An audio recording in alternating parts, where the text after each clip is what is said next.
The film begins with Shuri working very hard in her lab, as T'Challa is dying from a mysterious disease, and she is hoping to find a cure. When she discovers a possible solution, she is met by Ramonda, who tells her that her brother has died. The nation of Wakanda retains a funeral procession for their beloved king. Every citizen is dressed in white, and a painting of T'Challa has been painted on the wall. T'Challa's casket is brought out by Shuri and Ramonda until a ship arrives to take him up. Shuri weeps one last time over her brother's casket as the nation performs the Wakandan salute. A year later, Ramonda shows up at the United Nations.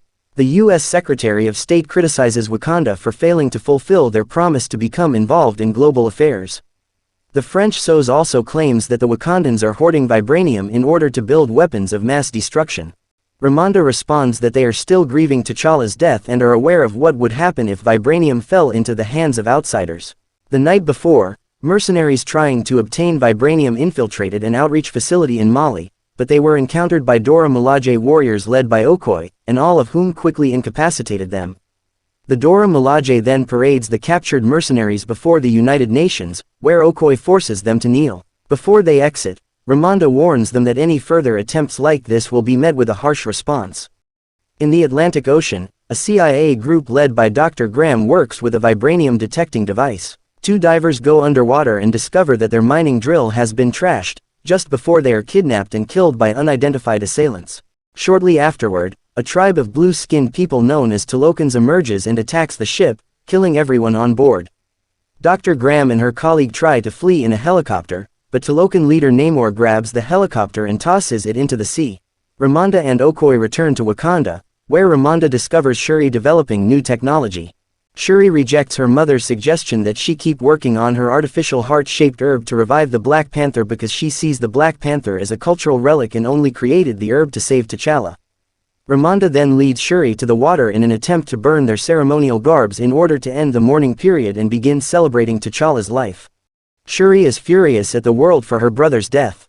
Moments later, they are encountered by Namor, who informs Ramonda and Shuri that he was dissatisfied with T'Challa's judgment to expose Wakanda to the rest of the world, because it exposed his kingdom to attackers, as Tulokans also possess vibranium. Namor orders them to find and bring the scientist who created the vibranium-detecting machine to him, or else he will attack Wakanda. He also tells them not to tell anyone about his existence. Ramonda assigns Okoye to find the scientist, but Shuri joins her despite her mother's objections. She and Okoye travel to Virginia to question Everett Ross about the scientist. To their surprise, Ross reveals that the scientist is an MIT teenager named Riri Williams. Shuri enters Riri's dorm room and informs her that she must accompany them, as well as learning that her vibranium-detecting machine was merely a school project that the CIA acquired. Riri doesn't think the urgency until Okoye appears from her bathroom and forces Riri to accompany them. Riri takes Shuri and Okoye to her garage to work on her projects. Soon after, FBI agents show up at the garage, forcing the ladies to act quickly and flee. Riri gets her own iron armor suit that allows her to fly, while Shuri and Okoye try to flee. A drone pursues them, but Riri is able to shoot it down before she starts running out of oxygen. The drone then crashes across many cop cars, letting Shuri and Okoye to continue their journey. Unfortunately, they are stopped when the Tulokans enclose them on a bridge and throw a water explosive at them, and knocking Shuri out. Riri also crashes upon the scene, and the Tulokans try to capture her, but Okoye gets involved in battle with them, apparently killing 3 soldiers before confronting the General Atuma. He tries to kill her with her own spear until she shocks it free, and the other 3 Tulokans start rising uninjured. When Okoye tries to keep fighting, she is smashed off the bridge. Shuri regains consciousness and tells the Tulokans to take her and Riri with them. The next day, Ross goes to the crime scene on the bridge, where he is met by Contessa Valentina de Fontaine, who is now the director of the CIA and Ross's ex-wife. Ross tracks down Shuri's Kimoyo beads and steals them. Okoye returns to Wakanda before the council to ask Ramonda to lead a group underwater to find Shuri, but Ramonda deprives Okoye of her rank as general and her position as Dora Milaje for her failure to keep Shuri safe. Ramonda visits Shuri's lab and instructs her AI griot to locate Shuri's beads. She reaches Ross, who speaks to her privately behind Val's back. He informs Ramonda that the CIA claims to believe Wakanda is to blame for the mining ship attack, but Ramonda is unable to reveal much about Namor's involvement. Ramonda travels to Haiti, where she discovers Nakia has been working at a school since the blip. While she and Ramonda are delighted to meet each other, Ramonda sees that Nakia was not present at T'Challa's funeral.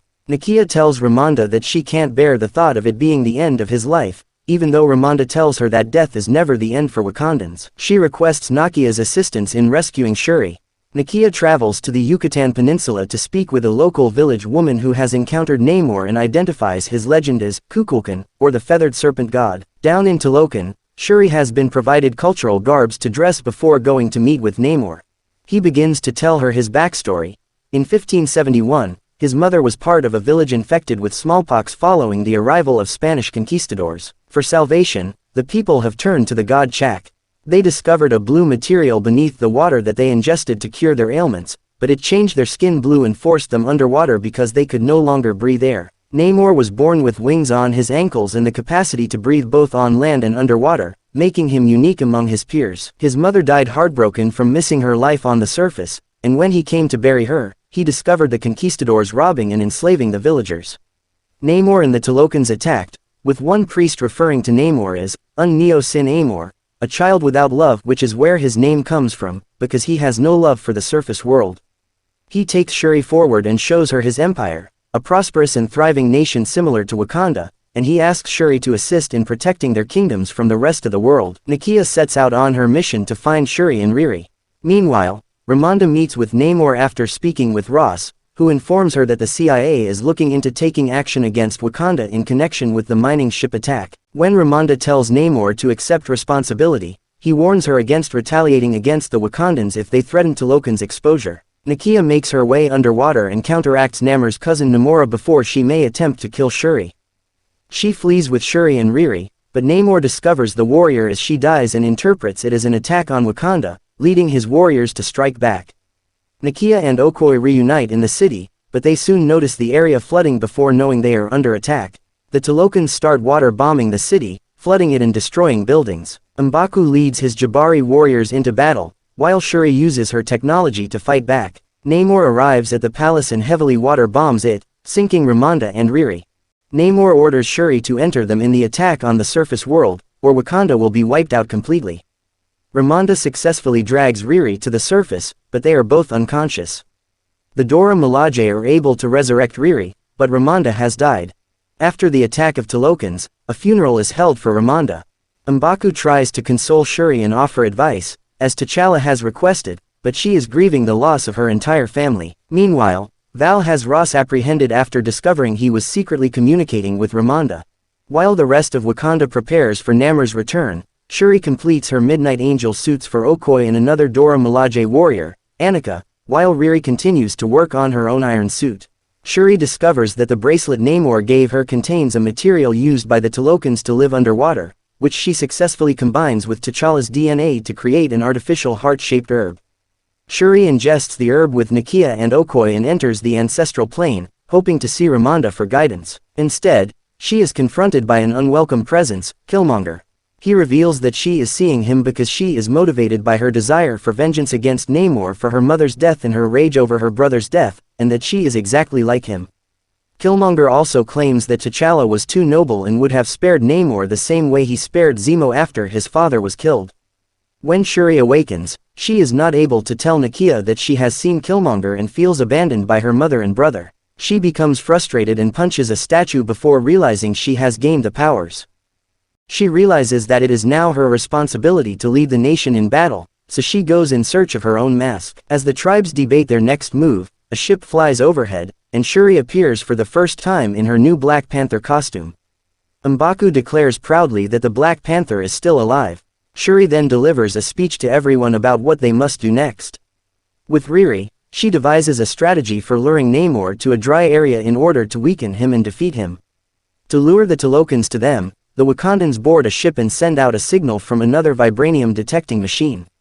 The Talokans try to board the ship as the Dora Milaje and Jabari warriors fight back during their showdown. Riri appears in her new Ironheart armor suit, followed by Okoye and Annika in their Midnight Angel suits. Riri hits Namor with a blast, and Shuri captures him in her ship to begin evaporating the water on his skin. Namora attacks Riri, while Okoye fights Atuma again. Riri sends Namora into the sea, while Okoye throws Atuma overboard. Namor uses his spear to try to break the ship, but Shuri battles him with her suit. Shuri attempts to fly the ship toward the desert, but Namor breaks it down and destroys it, causing them to crash. Shuri and Namor fight on, with Namor still strong enough to beat Shuri and impale her. Remembering on Killmonger's words, Shuri is able to escape and recover herself before heading back to fighting Namor. She fires enough heat at Namor with her ship's exhaust to severely weaken him. She picks up his spear and prepares to deliver the killing blow until she sees Ramonda speak to her and tells her to show him who she truly is. Shuri commands Namor to yield so that neither of their people suffers as a result of their vengeance, and Namor agrees. He surrenders and is returned to the Talokans to end their fight and return back home. In the aftermath of the battle, Shuri sends Riri back to Boston but informs her she must leave her suit there for worry of the U.S. resuming its rivalries with Wakanda. She does present Riri with her father's car, which has been repaired. Back in Talokan, Namor tells Namora that they needed to ally with Wakanda because they had no other allies to protect them, and that this will work in their favor. Meanwhile, Okoye sets out to free Ross from captivity. Shuri travels to Haiti to meet Nakia on a beach because she has one thing she wants to do. She sits by a campfire, burning her ceremonial garbs, as she reminisces about T'Challa and finally mourns his death. In the post-credits, Nakia appears with a young boy named Toussaint, who is her and T'Challa's son and thus Shuri's nephew. Nakia affirms that Ramonda did meet him before her death and he has been living peacefully there ever since. Toussaint reveals to Shuri his Wakandan name is T'Challa. She sits and smiles as she realizes her brother's legacy lives on. The final thing we see is a tribute to Chadwick Boseman.